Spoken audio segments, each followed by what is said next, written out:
How's it going, everyone? Data here, and it is that time of year again. Welcome to my ultimate wish list for franchise mode headed into NHL 25 and beyond, aka the franchise mode State of the Union, or even if you want to think of it like this, everything wrong with / missing in franchise mode. Now, obviously, NHL 25 will be released for early access in about 3.5 weeks from the date of upload, so this video will not have an impact on this year's game. However, as this is my third annual franchise mode wish list, I see this video as more of a, as I just said, state of franchise mode update that I always hope someone at EA will see leading up to the next NHL game. So while it is my wish list for what we'll see coming up in NHL 25, it's also in a way my wish list for NHL 26 and beyond. Be sure to get your wishes in as well in the comments down below so that this video can serve as a one-stop spot for the future of franchise mode and can be referred back to throughout the year ahead. Remember to also leave a like to help the performance of the video so that it can hopefully reach the right places, and subscribe to be kept up to date on the multiple NHL 25 guides, franchise mode series, and career simulations to come. Now, before we get started, as you can see, this video is quite lengthy, as my list is comprehensive and covers over 40 points that come from my own ideas, as well as some of the many ideas that all of you have given me over the years, and especially this past year in NHL 24. I would recommend that you use the timestamps down below, or if you just want the summary, you can jump to the end. And you know what, for the first time in a few years, honestly, I gotta say, I'm quite hopeful headed into this NHL game. I know I'm ready to get hurt again. No question about it. Here we go. But when the new dev team took over for NHL 24, not much changed as expected. That was year one of their 3-year plan. And now we're moving into year number 2 of that 3-year plan. And with the announcement that we'll be getting a, quote, revamp for franchise mode headed into NHL 25, and with other content creators having stated that some things we've been waiting for years have finally been added, I do believe that this game will take into consideration at least some of what I'll be talking about today. With the revamp made in 25, I do also believe that it will set the table for the much awaited and anticipated GM or franchise connected to come in NHL 26. That's my bet at the moment. It's crazy to think about how excited we're getting over just the prospect of things that have been totally ignored and buggy year after year finally getting some attention. But hey, that's just how deprived we've been. We'll move forward. This, quote, revamp may be nothing more than, new features that were removed in previous games and are now added back, but I'm headed into NHL 25 with much anticipation, and I'll give it a chance absolutely. All that being said, this is the third year that I've made a video like this, and the majority of it is still copy-pasted from the first one in the Word doc that I had originally, the kind of script that I'm working off of. So I'm hoping that next year will be a little different. I don't mean to sound like a complainer, because I do indeed love franchise mode, but it's just frustrating when it could be so much better with a few tweaks. For now, between my 18-ish years of Dynasty / be a GM / franchise mode experience, and from hearing all of you over the past years, I've compiled the ultimate wish list for franchise moving forward. Some fixes are quality of life and make us pull out our hair because they've been bugged for half a decade plus, and others are old features that we want back, while others still would be brand new to the NHL franchise, but likely already exist in another sports game, some of them made by EA.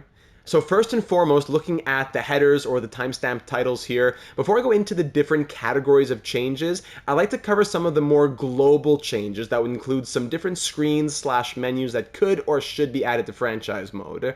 You could also call some of these, quote, new changes, because some of them are things that we don't currently have, but may have had at one point in the past. And one of those things would be a GM tracker. In franchise mode, we don't have much that tells us about what we've done in our franchise mode. The closest thing we have is the record book. The record book will track your franchise. So if you're an expansion franchise or you're a created team or whatever that might be, that will track your player stats. But if I'm more of a storied franchise, like an original 6 team, for example, I'm not going to be able to see much. If I especially go with like the Montreal Canadiens, I could have great players for 10, 15 plus years and I'll forget about them because they didn't pass Guy Lafleur or Jean Beliveau. Oh, I'm so sorry I didn't pass some of the greatest players of all time. I'm going to get into the record book a little bit later, but GM Tracker would include a little bit of player performance, but I'm talking more about my personal GM performance. The transactions that I've made, the awards that my players have won, all things that should be and previously have been tracked. all-time win-loss record, number of President's Trophies, numbers of Stanley Cups, etc.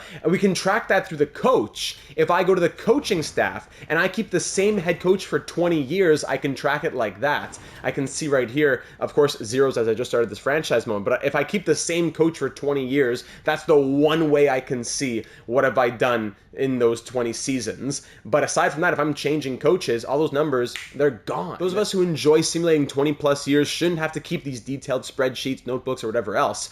Even a sort of recap after 25 years, since the mode ends after 25 years, would be very nice instead of the "you have reached the end of franchise mode." Like, that's literally it? That's all you can give me? You can keep track of the stats according to the coach, but you can't do it according to the GM or franchise? All you can tell me is that one sentence after 25 years? And furthermore, why the 25-year limit? MLB, I don't think it ever even ends. I think Madden is like 30 years if I'm not mistaken. So why is NHL 25? And then why is even FIFA 15? I don't get what the different, why 15, 25, 30? Why can't it all be 50 for EA games? But that being said, from what we know so far, the new franchise hub in NHL 25 should present more of this information. And the new grudge match feature should keep track of your rivalry with the team in the regular season or playoffs. So this is an improvement for sure, but I'd still like to see my moves and record as a GM to be tracked as well. The amount of people who have reams of paper and gigabytes of Excel sheets dedicated to tracking franchise mode is incredible. You would not believe it. So this would be a nice way to alleviate some of that pain of having to track it all.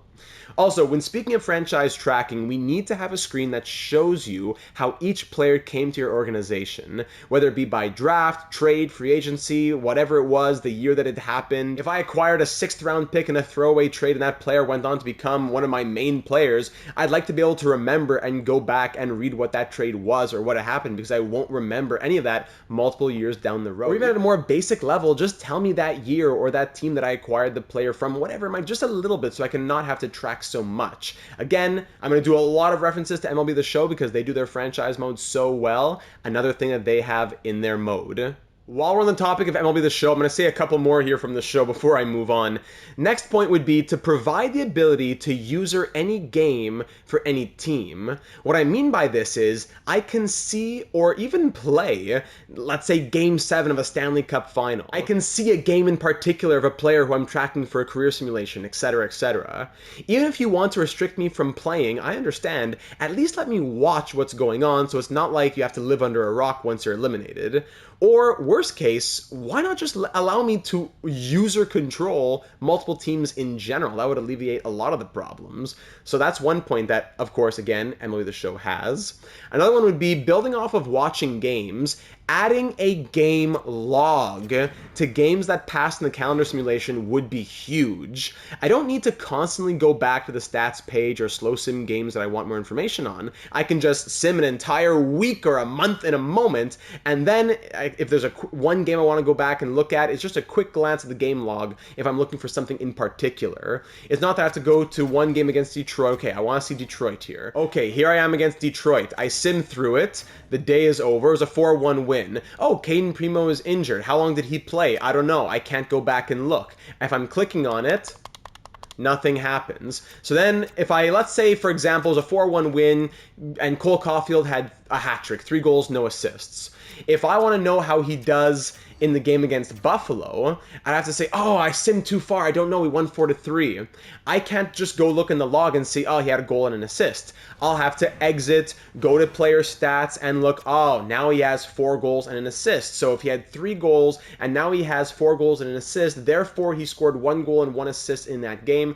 And then it becomes very difficult once you start getting into game 40, game 60, game 80 of the season. So especially if simulation is going to be taking as long as it does in NHL franchise mode, allow me to go back and see the game log, because at the end of every game, there is a game log. It already exists. Why can't I go see it when so much... If you can tell me that games are happening in the QMJHL and the SHL and you have ice time allocated and all stuff like that, it shouldn't be that this has to disappear. I can go and look at Montreal stats. Here's the box score, game log, whatever you want to call it. It shouldn't be that once I click continue, erased for all of eternity. Poof.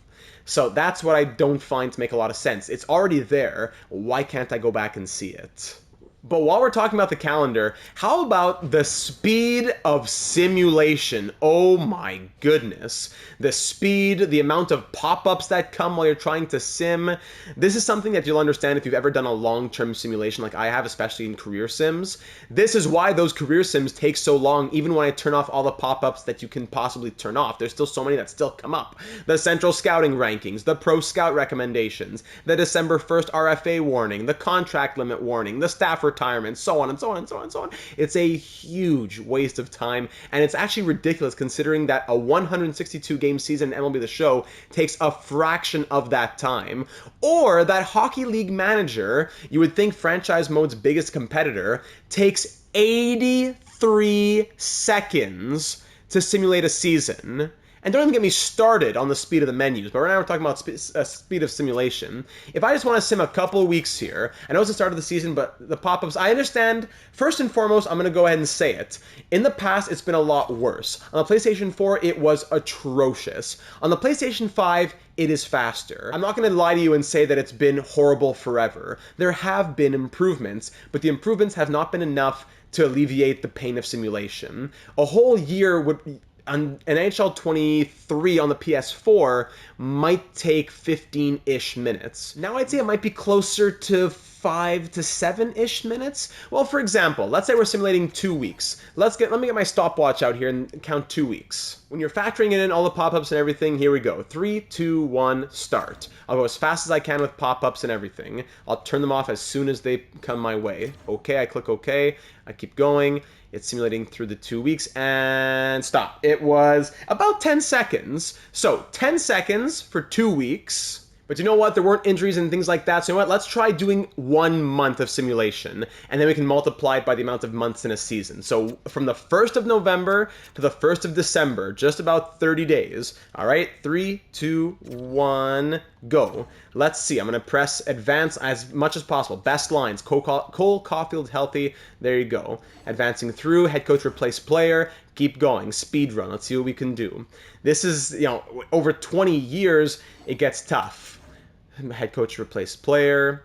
Keep on going. Amateur scout call to say that he loves me. Thank you. I love you too, buddy. Keep going. We're almost at the end. And that'll be stop. So that was about 29 seconds. Let's go ahead and round up to 30. A month of simulation takes about 30 seconds. So we're talking about a second per day. If we're going from September 22nd of 2023 to what? Let's say maybe to July 1st. I think that's a fair place to put it because the simulation speed from in July and August is a lot faster as less is happening. I know there's more pop-ups because of trades and stuff, but the sim speed is usually a lot faster. So let's say we're going from September 22nd to July 1st. That's going to be 283 days. Which then gives us 283 seconds. I'm going to add a little bit more because the trade deadline usually takes about 10-15 seconds to sim through. And at the end of the year, it's going to tell you the draft lottery order, the coach retirement, all that. I'm going to say let's conservatively round it up to 300 seconds. I think it's even more than that, but I'm going to conservatively say 300 seconds, which is 5 minutes for a season sim. It might not feel like a lot, but over a 20-year simulation, we're talking 100 minutes, an hour and 40 minutes. And when the comparison is Hockey League Manager, who does it in 83 seconds per season, which 20 years gives you under 28 minutes, I think it's fair to say that simulation speed could still be improved further, especially when we see how fast it goes right here on your screen on MLB The Show. My next suggestion, while I'm still talking about screens and things like that, would be the activity feed over in the message center. In the message center, I can see a lot of different things: player morale, player and pick trading, signings, contract renewals, etc., etc. How about the option of receiving monthly or quarterly updates on my players in the NHL or AHL? In NHL 07, for example, you used to get mail for the weekly hot or cold streaks, and that can all get maybe to be a little bit much, but why not like a monthly roundup type of thing that can be found in this message center if I choose, again, to go and see it. We don't need more pop-ups, but if I choose to go and see it, it's available to me. And speaking of that, can we give generic names to hockey analysts? This guy on the left who seems to have a monopoly on reporting. Hockey analyst, I don't know who this guy is, still collecting royalties somewhere on a beautiful beach somewhere. I don't know who he is or what he paid to get his face here, but it's been years now. If you can generate all these names like Frederick von Weasel, then why can't you show me some random name for hockey analyst? Even just give it to the poor temp at EA Studios. Just give a name and give a few more stock photos, dig deep into the budget, and just find a few more stock photos. Of all the things I'm getting upset about, the hockey analyst is really getting me heated, but I wouldn't mind just seeing a few more names. I know you don't have the rights to Bob McKenzie, Darren Dreger, I know, but let's throw some names in there, hockey analyst. Okay, so now the next one, this isn't a screen, but it would be something found in the settings. How about something like a goalie splits slider? Right now, when it comes to the rules for the, well, and pretty much anything of the goalies, all you can put is auto-rotate goalies. This determines, on the right, this determines whether the head coach will handle a team's goalie rotation. If set to off, users must manually manage their goalies. But the problem is, the head coach, quote, handling the team's goalie rotation is just putting the higher overall goalie as the starter. And if the two goalies are the same overall, it's pretty much just a split. It doesn't play the guy who's actually potentially simulating better. Very, very often, as I'll get into later with the goalies, you could have a 90 overall and an 80 overall, and that 80 overall is doing a lot better. So if you want to put that 80 overall in, you have to keep going back every game, put him back, put him back, put him back, or you turn off auto goalie rotate, then he plays too much, he gets injured. It's a big tra-la-la. Why can't I have some sort of slider like there is here, or just general split? Do I want it to be 60-22? Do I want it to be 50 and 32? Do I want it to be exactly 41 and 41? Something like that. So instead of a slider being 0 to 100, I just came up with this now. How about a slider from 0 to 82? There you go. That's the idea. 0 to 82. Give me a slider like that. I think that would be a fantastic idea. So instead of having to pause 82 times a year to double check everything, I can just set it and forget it. And if not a split slider, then how about at least being able to give the goalie a role of starter, regardless of his overall, just like how you can assign roles for your special teams. So if I come in here to, okay, no thank you. If I go over to my power play and I want to edit strategies or whatever, I can say the distributor, the finisher, the puck carrier for all those players. How about I just go to goalies, forget the slider, and just allow me to assign who's the starting goalie? That could be another way to fix it. 2 suggestions right there that would take away a lot of the struggles when it comes to having to deal with the goalies. But the only reason we have such struggles is because of how bad the goalies simulate. So it brings me to my next point now. Goalies have to be better. This is why I put this in the global changes category. That's how huge it is. Essentially, in franchise mode, if you've played before, you definitely know this. You need to decide if you want accurate-ish goalie performances, and no one in the league will pass 100 points, or you get accurate-ish, heavy emphasis on the ish, player performances, and then your best goalie in the league has a 910 save percentage and wins the Vezina. Last season in the NHL, there were 9 100-plus point scorers and over 30 point-per-game players who played above 60 games. All the while, there were 19 goalies with a save percentage of 910 or better, and 10 with a save percentage of 915 or better. There has to be a middle ground in simulation, just as there is in the real world. And aside from goalies in general just not being good, we need to stop having like over 80% of the top 10 to 15 goalies in the league year after year be 83 overall, while the lower ones are the top guys like Vasilevsky, Sorokin, etc., all having sub 900 save percentages way more often than not. So I know it's only been 24 games in the simulation, but if I were to just go into the league at any random moment here, just for an example, just scrolling through a few of them, Yusei Saros, 89 overall, 23 appearances. The guy has 2 wins, 895 save percentage, 3.65 goals against average. Carter Hart, I know he wouldn't be playing, but 87 overall, sub 900 save percentage, 3.5 goals against average. Ilya Sorokin, 92 overall, franchise potential, 900 save percentage, 3.33 goals against average. So, I know, very small sample size. It's only like 20 games played here, but if you've played franchise mode, you know exactly what I'm talking about. I've done enough simulation to know, I promise you, do an 8, 10, 12-year simulation, then go look at guys like Vasilevsky and see what he did year in and year out. 90% of the time, you'll see him having like an 895 save percentage. It does not make sense. I understand there's lots of volatility in goaltending and performances and things like that across a player's career, but then don't tell me that he's a 90 plus overall if he's going to keep playing like that year in and year out. And then you have studs who simulate like monsters, like Connor Ingrams, who are 83 overall, who consistently get 915, 920 plus save percentage.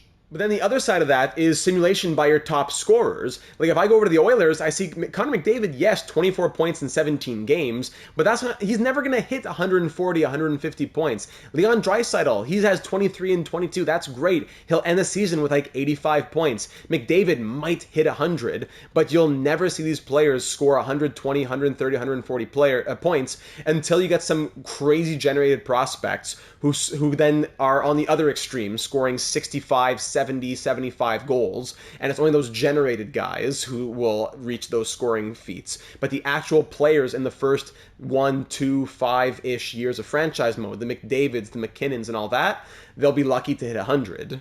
So all that to say, simulation in general needs to be more reflective of a player's overall. We love the stories of random players having breakout seasons, and it makes sense that good players have slumps, but I would put serious money on if you simulate 100 seasons, you'd be lucky if 5 of those see Connor McDavid score more than maybe 110 points.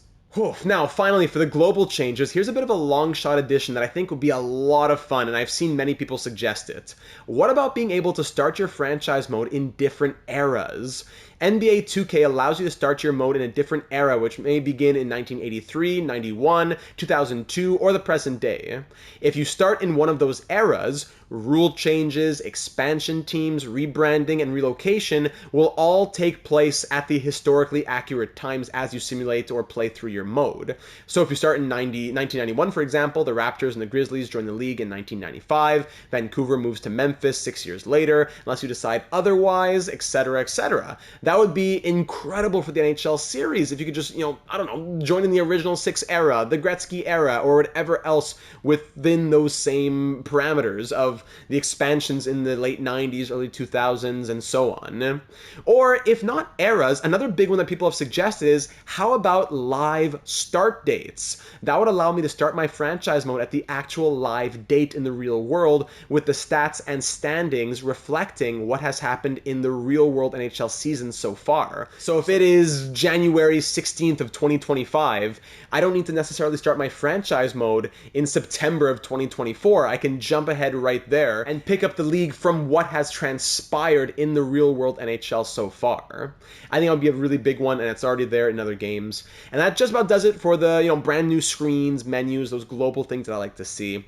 But my next category is kind of like a little subsection of that, as it would be new, but it goes more into gameplay than management. So the next category would be events/tournaments. Number 1 would be the World Juniors. Now that the IIHF game modes exist, why not include them during the season? Not even that we have to play them and then it's too hard to make happen while your NHL and AHL games are also going on, whatever. But how about just tell me that they've happened and I get the stats and I see how my prospects did in them? That wouldn't be a bad idea. You don't have to create a whole tournament and the screens around it. Just give me, again, when going back to that message center, send me a message that my prospect did this and that in the tournament. Next would be the Winter Classic. Another major suggestion from people. These have been there in previous games, and hey, now they're gone. Why not just make a generic outdoor stadium? Doesn't have to be where the Buffalo Bills play, where the Pittsburgh Steelers play, where it's all perfectly perfect. Just make me one generic outdoor arena and just assign 2 random teams to play every January 1st or whatever you want to do. It would just be a fun touch of added realism. And then again, if I'm able to user control teams, as we said earlier, I can go watch that game if my team is not the one that's been assigned it that season. Or even allow me to assign the teams for the Winter Classic, and I can let my team play it every single year.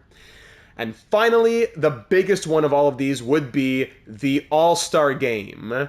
There's absolutely no excuse for this to have been removed since it was in so many NHL games prior. At this point, we should be asking for a skills competition as well, which would be great, but unfortunately, here we are just begging to have an All-Star Game. Even if I can't play it, just tell me who got... In MLB, it shows you player voting. You can go in and see the starters, and you can see the box score of what happened, and they'll tell you who won if you don't decide to play it. Just have it there. I want to know which of my players would make the All-Star Game, and then maybe even have that documented. As we were talking earlier about a GM tracker, as I'll say later on, you can associate it to the player and their card, again, as that happens in MLB The Show. I think that would be a huge addition that, again, would be, quote, new, but a lot of people have been waiting for that to be added. And if I had to speculate, I'd say maybe we get an NHL 25. I'm totally speaking out of speculation. I have no idea, but I'm going to say maybe. If people are saying that things that we've been waiting for have been added, then maybe that's one of them. So, moving on now, I want to go through some of what we already have in franchise mode, and then comment on how it may be tweaked due to glitches, oversight, or just downright confusion. So first up is line chemistry. It's gotten better, I'll admit, again, I have no problem giving credit where credit is due. I believe it's gotten better since first introduced, but it should be able to adjust and adapt to coaches and or teammates over time. Small request, small fix. Nothing much more to add here. It's just annoying when players who are amazing together in the real world will get like a 0 or a -1 on chemistry, while you could acquire 3 brand new players who have random X factors and then, instant +5. What about evolving chemistry? If a great two-way player and with 5-star defense has been on my first penalty kill unit with the same coach for 10 years, why does he have to always give my 3-man penalty kill a -3? I bet if I look at this one, we're going to see something similar. So, Suzuki, Gouli, Savard, all X's, -2. Second unit, -3, great. And third unit, -3. So all of them are big negatives. And no one has any check marks anywhere, right? Exactly. So this core could stay together and win 10 cups in 10 years and all grow to 98 overall. And they will always have -2s and -3s and X's on this 3-man penalty kill. Why can it not change over time? That's why I am advocating for evolving chemistry. Not chemistry that is totally reliant on X factors, about 95%, and 5% line fit that never changes. Also, in general, how does chemistry work? Why not a handbook like MLB that explains some of these more complicated things like line chemistry so that people like me don't need to pull out their hair to try and explain it to others? A handbook would be great because first it would explain things about franchise mode like line chemistry, but it would also include explanations on things like when it comes to contract negotiations. What's a UFA? What's an RFA? What's your salary cap? What does it mean to retain salary? Just stuff like that for people who may not be as familiar with the National Hockey League. So that's for a handbook, but I'm talking just about line chemistry here. Previously, before X Factors, there was a formula you could somewhat follow, but since the addition of those X Factors, chemistry has become almost entirely reliant on and decided by who does or doesn't have them. This is a horrible development because something you might not have thought about is you'll have a ton of trouble getting any chemistry whatsoever in your AHL lineup since the vast majority of prospects don't have X Factors yet unless they were drafted as a top prospect. So Sean Farrell, Elias Anderson, Yoel Armia, what's their line score here? There's a couple negatives. Let's see, I don't know, who has some pluses maybe? Even if I build the best line possible. Like this second line here is probably the best line I can build. There's only 1 X, a lot of check marks. The best I can get is a +2. I don't think I've ever seen a line in recent NHL games with 0 X factors able to get higher than +2. All these check marks, and even on the first line, Roy, all check marks. Harvey Pinard, mostly check marks. Even if I take out Armia, I can put Perreault. Perreault, more, only check marks. No X's on this line, it's only a +1. This now has made a +5 in the NHL too easy, and anything more than a +2 in the AHL, virtually impossible. When you're trying to grow players, especially in the broken player development system, it makes it even harder. Or hey, how about the option to just turn off chemistry entirely across the league if I don't like it? I know that's probably a bit too crazy to ask for, but if it's going to be so complicated and have such an impact, but it's impossible to get in certain situations unless I go into player edit and add X factors, then maybe it would be better like that. But the subject of line chemistry then leads into coaches. The coaches and the coaching system is very broken in franchise mode. In general, again, we need a better understanding of how coaches affect our players. Yes, like my coach has A+ teaching, let's say, or even this coach here has B teaching and B influence. Let's say, but for example, it's A+ teaching. Hey, that's great, A+ teaching.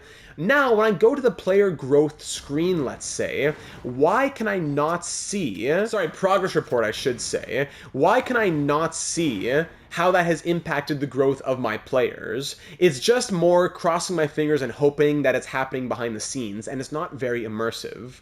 Is teaching or is influence more important? Impossible to tell. So it's just natural growth, statistical growth, and morale growth. And how much is my coach impacting some or any of that?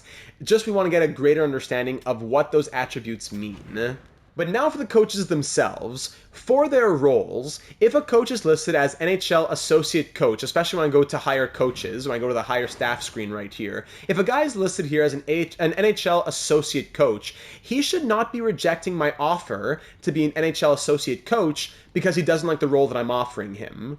If he doesn't like the market, the roster, the staff, fine, whatever. But if he's rejecting solely because of the role, then why is that listed as his role? And then what's with the attitude of head coaches too? Like an NHL head coach will be offered an NHL head coach job, and then he'll reluctantly accept even though it's not an ideal role for me. Should I give him my job instead? What can I give you? And then also when you're hiring coaches, no coaches are listed as goalie coaches. We need to hire one. It gives you every position. NHL and AHL, head, associate, and assistant. But where are the goalie coaches? So then you have to go to assistant coach. You have to find the lowest rated guys, this one being a C- NHL assistant, and have to hope that by overpaying him, he'll take the goalie coach job. So therefore, any goalie coach you want to hire will be at least an assistant coach, and then they're upset and got to play musical chairs with the positions. So, speaking of musical chairs, allow me to explain the problem of hiring coaches. Since you cannot leave a head coach position vacant, in the NHL you can have a coach fill in as interim head coach. That's great. And when you hire a new head coach, the interim gets bumped down to the associate coach. Sounds simple enough, right? Is it exactly the same for the AHL coaches, you ask? Of course not! That would be too easy. In the AHL, for some unknown reason, you cannot have an interim head coach and cannot even leave the staff management screen unless a head coach is named. So let me just quickly show you that so I'm not just talking in total theory. In the NHL, so let's say I just fire Zajac here for a second, E-rated guy, let's just get him out of the way. Let's say, because I don't want to fire this head coach necessarily yet before I show you my musical chairs example. Let's say I demote these guys. I'll demote Morrissey down to AHL associate coach. Now I'll fire my NHL goalie coach too. I'll demote all these guys down. And there you go. I have no NHL head coach or AHL head coach. If I try to exit, they'll say, ooh, hold on. Hire an NHL and AHL head. Okay, no problem. I'm going to go do that. I press options to hire coach. Oh, hold on, please fill your staff. Well, that's what I'm trying to do. So I'll tell, okay, I'm going to promote you to interim NHL head coach. Great. Now can I go hire a coach? Oh no, you got to name an AHL head coach. Well, if I try to promote Morrissey, no, it doesn't give you that option. Only AHL head coach. But I want to go hire a new AHL head coach. If I go out and try to hire one, they'll say, sorry, you already have one, so I can't accept the role. So all that to say, to get a new AHL head coach, stay with me now. I will need to, number one, fire my AHL goalie coach, then demote my NHL goalie coach to my AHL goalie coach. After that, hire who I actually want as my new AHL head coach into this newly vacant NHL goalie coach position. So then once that offer is accepted, my actual AHL head coach will be sitting in the NHL goalie coach spot.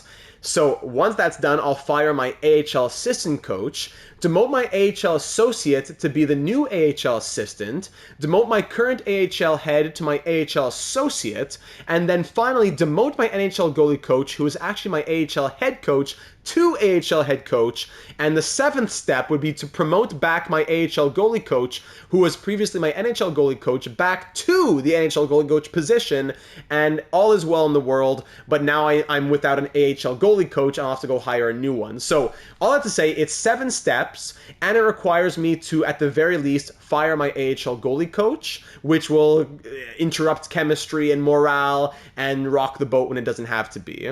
And what's even worse is, let's say I want to hire back the coach that I fired. Once a coach is fired or left unsigned and goes back to staff free agency, all of their tendencies switch. So if I really like a coach but didn't re-sign them soon enough or had to fire them to play musical chairs, I can't even rehire them the next day because they are now literally a completely different person. It's just an awful mess. So all these preferences, for example, conservative, 2-3-4 check, blah, blah, blah. If I hire this coach and then fire him, and then you come to the screen, you'll see it's completely different. It's just an awful mess and it has to be fixed. So that's my soapbox on coaching. One of the biggest things that I want fixed amongst the, like I said, 40-ish points. That's definitely a top 5 thing for me. Whew. So, keeping on the theme of line chemistry and such, we will now move on to editing players.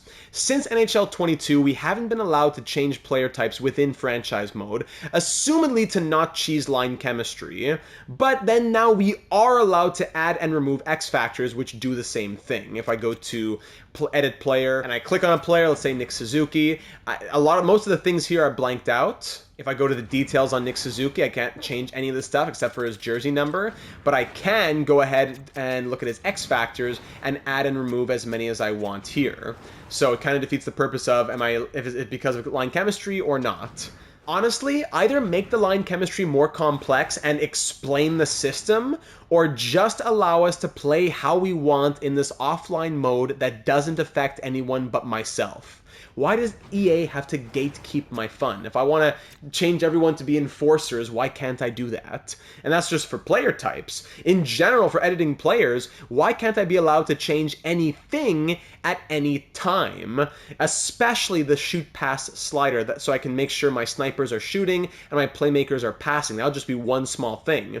But how about on top of that, drafted player names, attributes, player type, potential, you name it. No one says you have to, but I have the ability to do so if I so choose. Again, for the 100th time, take a page out of MLB The Show's book and allow me to edit in mode and not just before starting the save file. And speaking of potential too, if that was even something that I could edit, as friend of the channel Vasi said in a video that he put up last week, or was it a couple weeks ago now, I wouldn't mind a better potential system that uses overall instead of these arbitrary titles like low top 6 or high top 9, which seem to pan out drastically differently despite having seemingly similar expectations.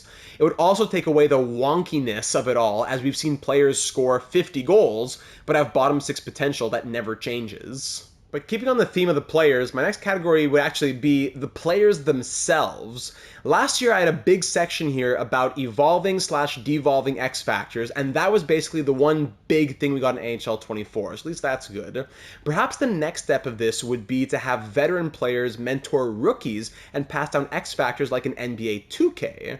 Regardless, more can be done concerning the players themselves. Let's start with one of the probably top 3 requests for franchise mode for years now. Give generated faces to generated prospects. Oh my goodness. Even if it's a bank of like 5 faces, anything, and I mean anything, would be better than the gray silhouettes that players inexplicably still have, while generated coaches and Be a Pro players don't. There is zero excuse for this, and it's one of the most requested things in franchise mode, year in and year out, for years and years now. do understand if we need to keep the gray silhouette for players who get added to the mode and they don't have a picture yet. Real world players, like a Lane Hudson here, I get it, I understand. I'd rather see the gray silhouette than a face that looks nothing like Lane Hudson with like a beard and all kinds of stuff. The guy's a baby face. But when it's a generated prospect and he has his generated face, show me that generated face. It cannot be that the coaching staff has all their faces right here. When you go through your staff or the higher staff screen, whatever it is, all of them have their faces. In Be a Pro, they have their faces. And then still for the players who are generated year in and year out, we cannot see them. There is no excuse, and that's a top 3 thing by far. Maybe again, if what we're getting in NHL 25 is stuff we've been waiting for a long time, this would definitely fit in the category of stuff we've been waiting for a long time. My goodness. And if we go back to the players themselves, while we're talking about the player the silhouette, the picture, and all that to do with their player card, the player card currently shows their overall, their attributes, their contract information, their line fit, even their morale, stuff like that. But I would like to see the addition of a screen that tracks the awards that they've won, or possibly even their place in franchise, or even league history. For example, if you tell me that this player had 3 All-Star appearances, 1 Lady Byng, and is 7th in all-time in Buffalo Sabres assists, that would be really cool. And while even speaking about awards, in the awards screen itself, I would love to see the finalists of the award also be mentioned. Again, most of this is on MLB The Show. The topic of editing players brings me also to the idea of training players. I think player training would be a very interesting addition. It could be active, as has been done in previous FIFA games, or even more of like a development plan in the current FIFA games, or even a bit more passive, like just a setting in MLB The Show. But either way, I should be able to choose what a player works on, in addition to the growth that takes place as the season goes on.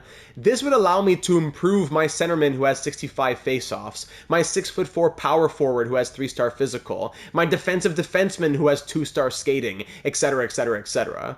Or possibly even change their position over time like in FIFA again. If I have a centerman who does have 65 faceoffs, maybe I'll just transition him to be a winger instead of working on faceoffs for 5 years to get it to grow. Additionally, of course, if added, put a cap on training. Obviously, being able to get my 6'5" defensive defenseman from 2-star to 5-star skating over the course of a season would be insane.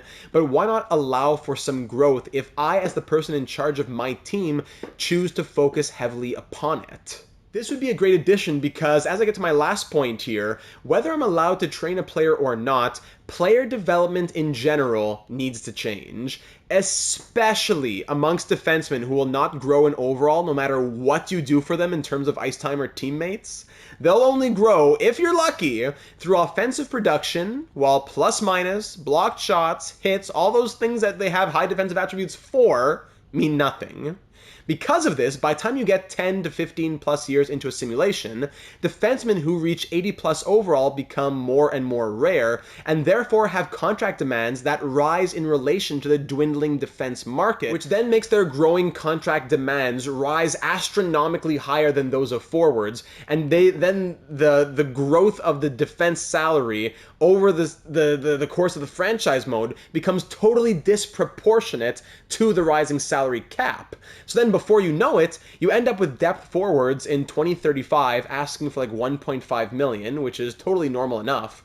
And then you have depth defensemen, 79, 80 overall guys, who want 5 to 6 million plus. Before they were asking for 1 million, now they want 5 or 6 million plus. Their demand has risen by 5 or 6 times, while the salary cap has risen from like 88 to 100 million. And your top pair guys, don't get me started on them, they want upwards of like 18 million.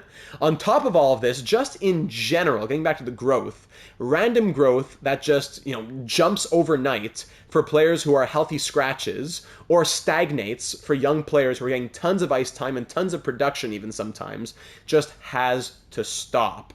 Fix it, or allow me to do some training, but something has to change. To finish off my thoughts on players, I'll now leave you with the injury thoughts that I have. Injuries themselves are another category, so I have 4 points here. First and foremost, seeing some variation in injuries would be nice. More often, I know there are a lot of injuries, but it feels like more often than not, it's concussions, it's like a sore foot, stuff like that. I wouldn't mind seeing just a bit of a variation on what injuries players could get. Next would be adding the ability to LTIR, long-term injured reserve, a player who's injured for a long enough time. That then gives me the cap relief, so on and so forth. Some people have said, well, careful what you ask for. If you can LTIR a player, then maybe longer-term injuries might happen more frequently. Well, no problem. That's why we have the injury slider, so that shouldn't really be too much of a problem. After that, when simulating, forcing me to pause to make a lineup decision because of an injury, that makes perfect sense. But once that player is fully healed, I should be able to revert my lines to a previously made preset of lines or a lineup, wherever it might be. This would save so much time, and it would make me want to play with injuries being more realistic. I usually play with injuries pretty low, so that by the end of the season, the majority of my players have played 82 games, and that's not the case in the real-world NHL. But the problem is, if I get an injury to Nick Suzuki, and I need to replace him with whoever my 13th forward is right now, I go in my scratches, he'll be replaced by, okay, let's say Dvorak's injured right now. So Dvorak actually got injured. He was replaced, it seems like, by Jesse Ylonen. But once Dvorak comes back, I'll have to go back into my lines, take out Ylonen, put back in Dvorak. It's not a huge job, but it does add up over the course of a season. If I could just press, I don't want to press best lines. The coaches can do all kinds of wonky things. If I could press return to preset 1, which is my, in theory, perfect lineup when everybody's healthy, that would be great. If I can't because I have 2 or 3 other injuries, it'll say, pop up, you can't do that. Okay, I understand. But if everybody's healthy, allow me to go back to preset 1. Especially when you try to replace a player in all lines,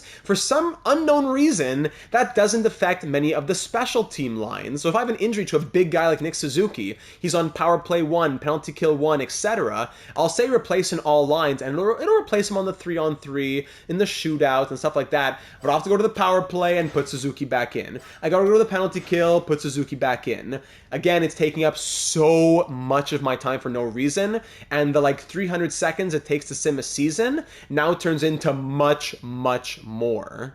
So in the end, it forces me to decide between, do I want to bother doing it, and I'll just keep a 13th forward to fill in for Suzuki on the power play until he comes back. He's not injured for too long, so I'll just have him do that for a couple of games.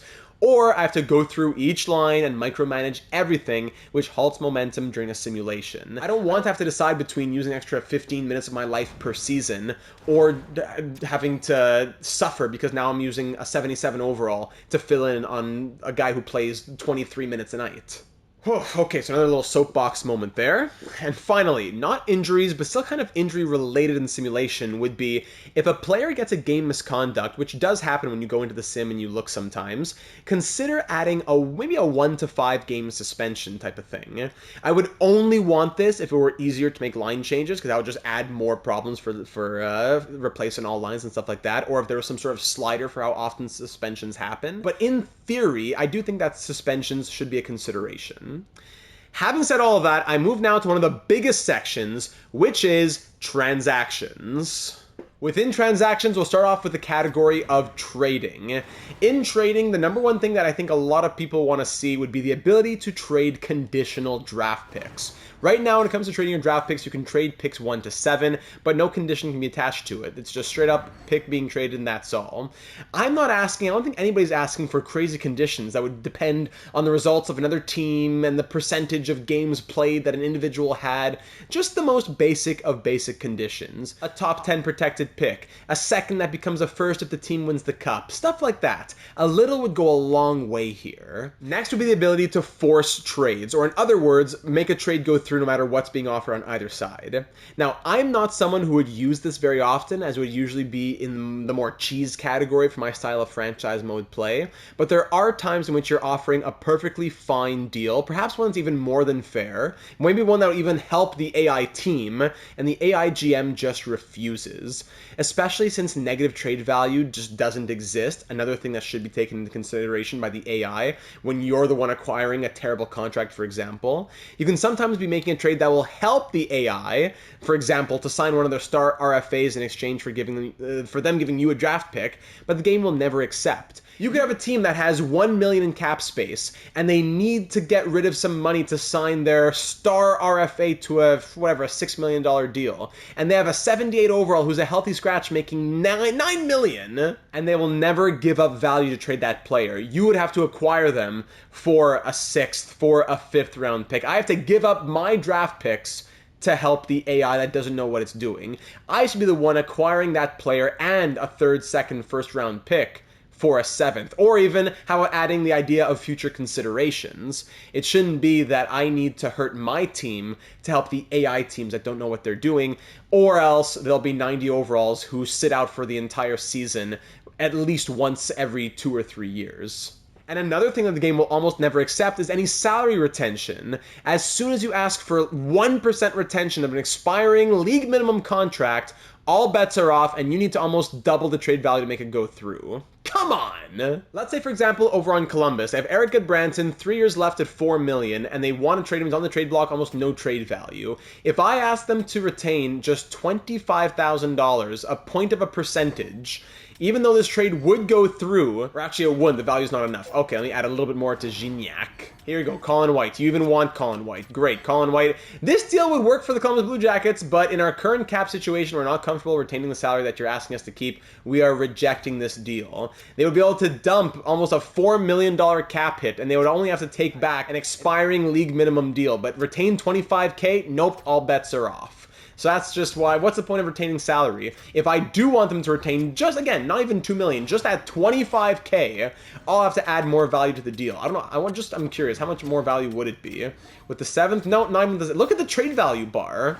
How about I add a 6th? Look at the trade value bar at the bottom. With the 6th, nope, still rejected. How about with a 4th? Yeah, a 4th would get it done. Look at the trade value difference to get that done for 25K of retention. So, what's the point of retention if I have to add so much more value? I'm giving you pieces that you want, and I'm taking pieces that you want to get rid of. I don't know what to say. And I can already hear what some of you are going to say, no problem. You might be saying, no, I don't want to be able to force trades. That's not, true to the confines of franchise mode. If the AI doesn't want to do it, then maybe there'd be a real-world GM who, for whatever reason, is being stubborn. I get it. Even if you do want to hold yourself to the constraints of the AI logic, that's fine. But being allowed to force trades for my team, or even between the AI teams, would also allow me to keep the league rosters updated without having to restart my save file if a major trade happens in the NHL that I want reflected in my mode. It all comes back to the idea of I should be able to do whatever I want as the master of my fictional and offline universe. Whew. And finally, another thing people have been talking about on top of the conditional draft picks would be the ability to make a 3-team trade. Simple as that, nothing more to say. If Hockey League Manager can do it, EA can do it. After trades, we now move over to contract negotiations. In general, an overhaul would be needed, especially in free agency. The formula is basically to overpay a player and hope you get them when it comes to July 1st free agency. No bonuses, no discussions, nothing. And if you don't get that player, bad news because now it's July 6th and your backup guy already got signed. So if you don't want that to happen, you gotta sign both of them, and then if both of them sign, you gotta trade one of them. It's just no good. Furthermore, in free agency, you can see which teams are interested in a player, but you don't have any idea what kind of number they're offering. Unlike, again, MLB The Show. So what it comes down to is you gotta send an unretractable overpay offer and hope for the best as if you're buying a home in 2024. A July 1st minigame would be great, actually. Many improvements can be made here. There's a lot of potential. I'm looking at the contract negotiation screen here for my team, but in free agency itself, right now is nothing special because it's in the month of December. But a little free agent minigame here that you could access if you so choose, just like the trade deadline game they added a few years ago, would be great. Many improvements could be made, and overall, I think the main thing is just make negotiations feel like negotiations. Whether it be on a smaller MLB scale, where it's just kind of promising certain roles, / seeing what kind of interest they have, or the option of a full-on, sit-down, back-and-forth meeting like in FIFA, just something has to change. And speaking of negotiations, how about being able to give the player certain things that improves his desire to sign or extend?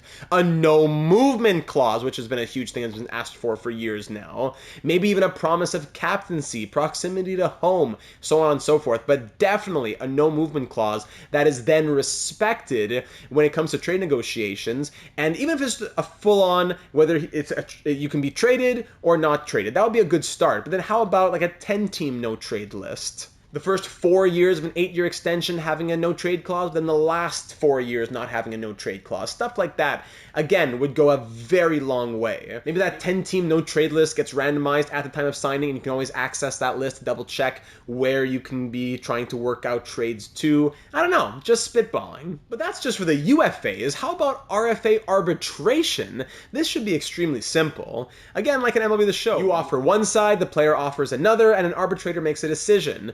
No excuse to have so many RFA holdouts on AI-managed teams. But this then leads to the point that AI GMs just need to be better. There was improvement. Again, I'll always give credit where credit is due. There was improvement in this in NHL 24, but there's more work to be done.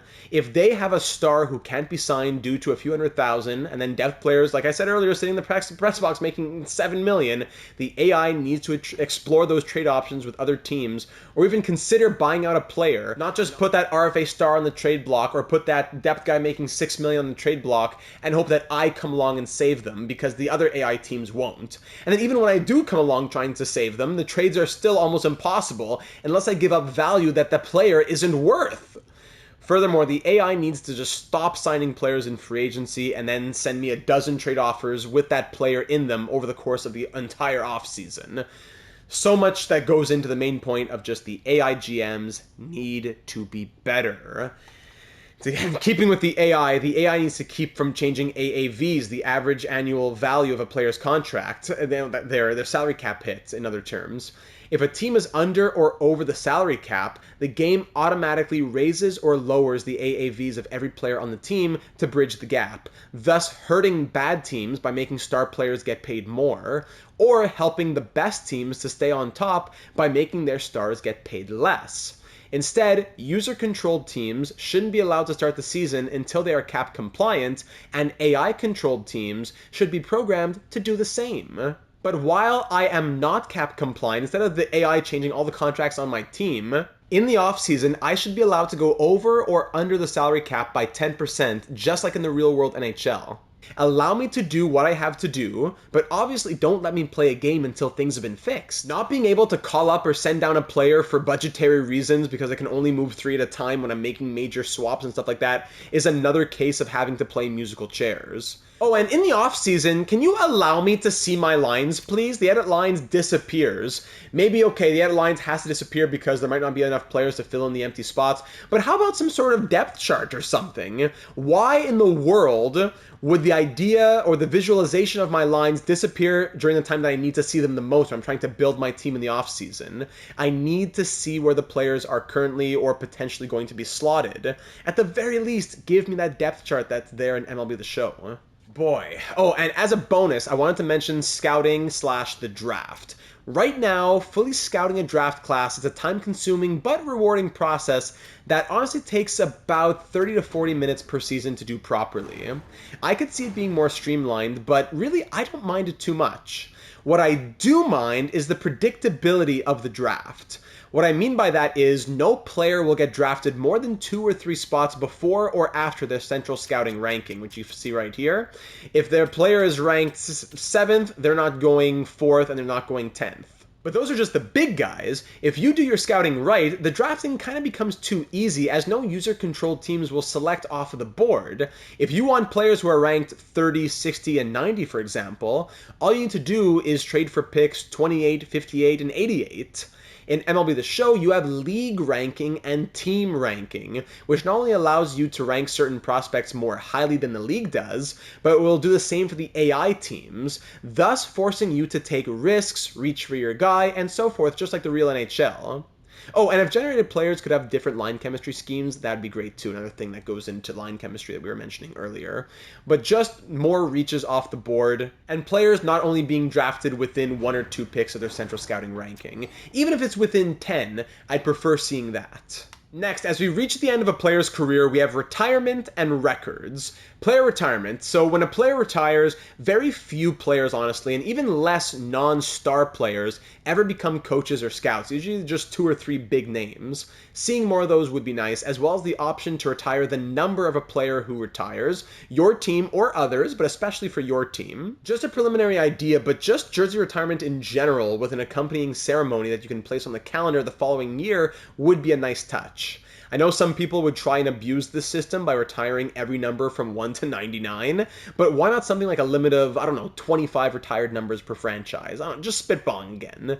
This would then lend to the idea of Hall of Fame inductions too, again like MLB. And speaking of ceremonies, being able to raise a Stanley Cup or conference or division championship banner would be great, and also was in previous games. This then leads into the record book. So I went to the record book earlier on.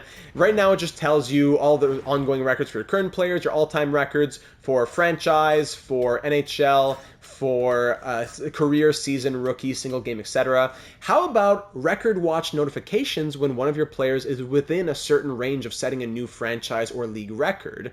That way you can go in to watch or slow sim and not just say, oh, I forgot 2 seasons ago we broke that record.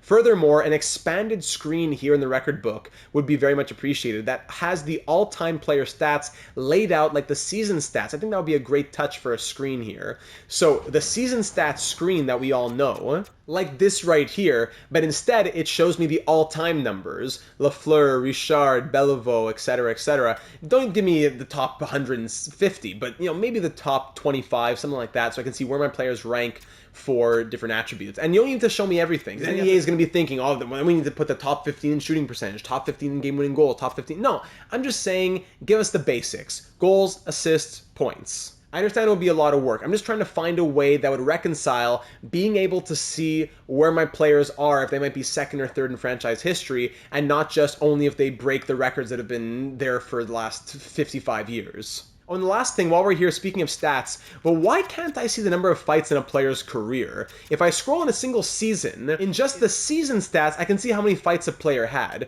Josh Anderson, 1 fight. But then if I go to the career stats, you can't see how many fights that player had. It now disappears. Why in the world is that? Maybe there's some reason behind it, but why? I find that very odd. That'll be a nice thing to be able to see.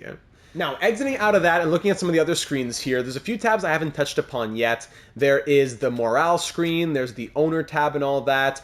Personally, I don't turn owner mode or morale on when playing franchise mode, so I don't have much to say on little tweaks, but my thoughts on these two come down to their major flaws, and those are the ones which have kept me away for years. So I call this category stuff I don't use, but would if it were fixed. So let's start with owner mode. Make upgrading stuff actually matter. That's my main thing. Make upgrading stuff actually mean something. Having to upgrade the bathrooms is of no interest to me. How about forcing a team to relocate if you've been bad enough and the financial goals aren't met? You could turn forced relocation on or off, just like how you can turn on or off automatic relocation request acceptance.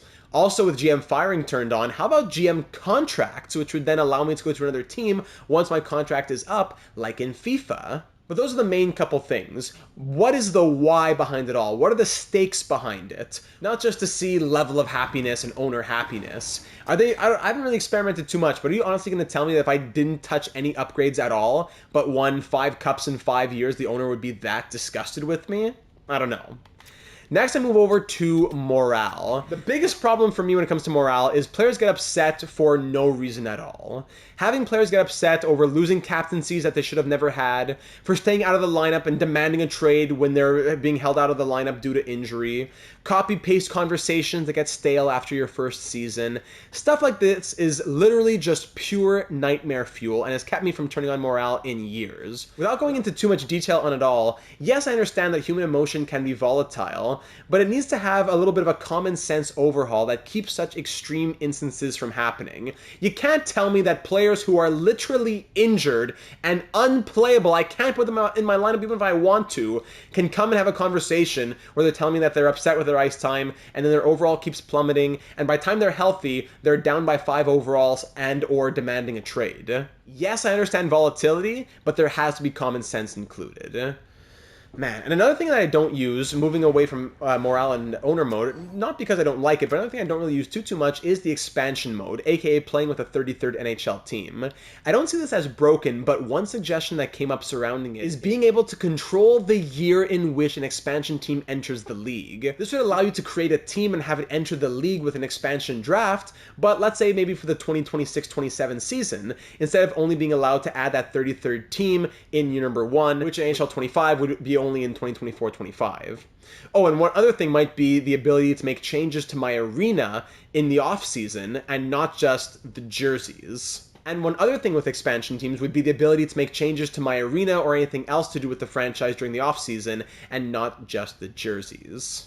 And finally, the last thing we fixed about franchise mode has nothing to do with franchise mode itself even, but the save files. It makes no sense that we're still dealing with this in NHL 24, hopefully not as much in NHL 25. We need to have more save file slots. For my 3 series right now, Starfleet, Coyotes, and Canucks, I always keep 2 of each going, because you never know when one just might get erased for whatever autosave reason. For example, me opening up this wish list 4th franchise mode, it deleted, just out of nowhere, it deleted one of my San Francisco Starfleet sims. So that's why I always keep 2 of each. So now I can go ahead and delete Montreal. There you go. Delete the other Montreal, the 2 wish list ones that I just did. Delete those. And now if I open up my San Francisco Starfleet again, it will create a second, thus restoring my balance. But because I created the Canadiens wish list, it deleted 1 Starfleet. And if I created another franchise mode on top of that, it would probably totally erase my Starfleet. You do it for 15 years with an expansion team, and it just, poof, gone. The magically disappearing save files need to be fixed. It's devastating to have a save file you've worked so hard on just disappear because you started one too many. So please, that has to be fixed. We gotta be able to have, whatever, a dozen save slots without it saving over previous ones. Boy, ladies and gentlemen, I told you it was going to be a long one, and it was a comprehensive list, absolutely. I think that most, if not all of these suggestions, if not the vast majority of these suggestions, are things that would have a huge improvement on the mode itself, and isn't really asking for too much. In general, many, if not all of these suggestions already exist. NBA 2K, MLB The Show, Madden, FIFA. In some cases, the things that I've mentioned in this video have been in those games for years, even a decade plus. There is no excuse for not having the biggest, if not even the majority of the things I've said in this video included in franchise mode in NHL. Some of these have already been in past games but were removed for some unknown reason, like I said. So what I just really don't get is the reason behind not having them. As I said at the beginning of this video, it's year 2 of the new development team's 3-year plan, so I'm trying to judge them and not the longer history of EA. So I'm very much looking forward to this, quote, revamped franchise mode in NHL 25. To recap everything that I've gone over in this video, it can be thought of as the following, in a rough order of importance in my mind. Not an exact order, but just kind of a rough order. So the biggest thing, number 1, I think probably, generated faces for generated prospect. This is probably my biggest thing, not only for how long it's been asked for, but how it already exists for the coaches and for Be A Pro, but for some reason not in franchise mode. Another huge one, possibly number 1, would be more save file slots. No more disappearing franchise modes because you started one too many and now, oh, my apologies, no one warned you, no one told you this would happen, but now your save file you've just been doing for the last 6 months, yeah, that's now gone. So no more of that, please. Moving down the list, contract negotiation overhaul, maybe a free agent minigame / offering no trade clauses, etc. Overall AI logic improvement in general, so trades, drafting, and so forth. Improved player development, so that it's not impossible and players who are scratched grow a ton and your top scorers never do anything. Trading conditional draft picks, simple conditions, things like top 10 protected or a second that becomes a first if you win the cup. Better balance of scoring / goaltending simulations so that you don't have to choose between a player being above point per game or a goalie having above a .906 save percentage. Preset lineups which would allow for injury replacements to be done much more smoothly. Transactions / roster history that can be accessed to remember how did a player come to your organization. Was it through free agency? Was it through the draft? What was it and what year from what team? GM tracker that tells me what's my all-time record, what's my all-time number of cups won, President's Trophy won, 50 50-win seasons, 60-win seasons, so on and so forth. Speed of simulation in general to be improved, to continue to be improved. Live start date, so I can start my franchise mode if it's January 7th, 2025. I can start the franchise mode as if it is January 7th, 2025, with all the real-world stats, standings, and whatnot being applied to that franchise mode. No more musical chairs for hiring coaches. Allow me to have an interim AHL head coach, in other words. Put game logs that I can reference back to in the calendar. Goalie split slider so that it's not just the higher overall goalie who gets to play, or I need to continually change them. Or turn off auto goalie rotate and have to do it myself for 82 games a season. Be able to see my lines in the off season. Where do players fit potentially in my lineup? Allow me to see what my lines are. Give me organizational updates that I can access if I so choose on a monthly or quarterly basis. NHL, AHL, who's hot, who's cold in my organization, in the league, and so forth. Eras. Allow me to join the NHL during the original 6 era, the Gretzky era, do as NBA 2K does. Increase the 25-year limit in franchise mode. Even if it's a little bit, if you have to put a number on it, I don't know why, but if you have to put a number, Madden is 30, so why not push it to 30 or 35? 25, yes, you'll have everyone in today's NHL retire, but if I have a great player join my team in year number 8, they probably won't be retired by year number 25, so let's push it to 30, 35, maybe even more. Evolving chemistry. If a player is on my team for 15 years with the same coach, they should not still have an X in the penalty kill scheme. Allow their chemistry and their line fits to adapt to the coach if they play with that coach for long enough. Force trades, allow me to force trades to go through when the AI is just not making any sense. I'm the one trying to help the team. So just allow me to do that if I so choose. Allow me to go over or under the salary cap by 10%, but of course, don't let me play a game until I'm cap compliant. Therefore, the AAVs of my players won't change, but I'll still be forced to do something about it. It won't be just, oh, surprise, your guy who was making 8 million is now making 10 million for the next 7 years. Show the award runner-ups every season for all the awards. Show me who was first and second runner-up for the Hart, for the Ted Lindsay, for the Lady Bing, whatever it might be. Player training, allow me to train players so that my 6'5" defenseman with 2-star skating can actually maybe get to 3-star someday and not be doomed to always be in that same spot. Give us clarity of the impact of certain things like the coaching system, the chemistry system. Add a handbook perhaps that explains not just what happens within franchise mode, but within the National Hockey League itself. Explain unrestricted free agency, restricted free agency. It'll be much better for players who are newer to the mode. Include tournaments, the World Juniors, the Winter Classic, the All-Star Game. Let's put that back. Some new, some were already there. Award/franchise record tracker for a player on his player card. Tell me he won the 2031 and 2034 Hart, was a 3-time All-Star, and is 6th in all-time franchise goals. Tell me those things. Give me the ability to LTIR a player if he's out for long enough, and then have the salary cap relief. Give us ceremonies, number retirements, Stanley Cup, etc. at the start of a season. Allow me to user control multiple teams and or track other teams so I can see what's happening in Game 7 of the Stanley Cup Final or whatever else it might be. Add the possibility of maybe 1 to 5 game suspensions when a player gets a game misconduct. Give us Hall of Fame inductions when major players retire.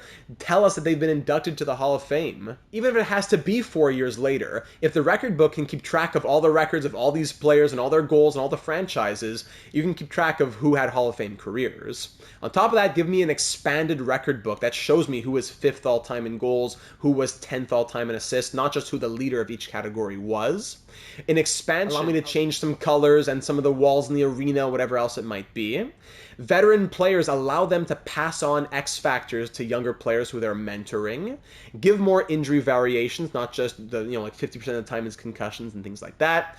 Give me the ability to see the number of career fights. I don't know why you can only see fights on a season basis, not a career basis. Consider numerical potential instead of having low top 6 versus high top 9. Sounds like kind of the same thing, but players will develop drastically different with those titles. So how about numerical system that can go up and down maybe every few years, as opposed to having 50 goal scorers who are still stuck with their bottom 6 potential.